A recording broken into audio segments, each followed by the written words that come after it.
તમારે દીપ્તિબેન ઊભા, આમ થોડા મિડલમાં આવી જાઓ પ્લીઝ. દીપ્તિબેન વચ્ચે રહેશ, અહીં ઘનશ્યામભાઈ તમે પાછળ એની અવળી પીઠ કરીને ઊભા રહી જાઓ. હા બંને, હા યસ, આમ આમ આમ યસ. હવે સેમ આ જ રીતે આપ પણ પોઝિશન લઈ લો. યસ. હવે તમારા સોંગ પરફોર્મન્સ તો અમે બહુ સરસ જોયા, બહુ જ લાગણીશીલ જીવન છે આપનું, ખૂબ સરસ જીવન જઈ રહ્યું છે. હવે ખરેખર તમે તમારા પાર્ટનરને કેવું સરસ ઓબ્ઝર્વ કરો છો એવા સવાલ હવે આપને પૂછું છું, દીપ્તિબેને કેવા રંગનો ચાંદલો લગાવ્યો છે? લાલ. નહીં, નથી લાલ. આપ ખોટા પડ્યા. ચલો હવે તમે કહી દો તમારા પત્ની.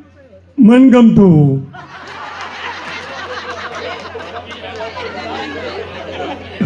મનગમતું એમને. ઓકે, બહુ જ વકીલ છો ને આપ, એટલે જવાબ પણ એવો જ આપશો આપ કે હા ક્યાંય બંધાવ નહીં એવી રીતનો જવાબ આપશો આપ.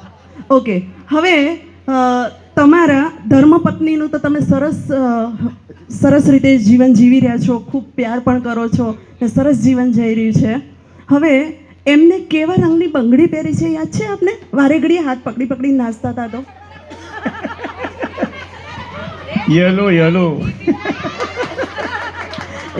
યલો રંગની પહેરી છે, બિલકુલ સાચી વાત છે. હવે તમારા ધર્મપત્ની ને કેવા રંગના મોજા પહેર્યા છે જોઈ છે આપે? ઓબ્ઝર્વેશન કરી છે કઈ? ગુલાબી.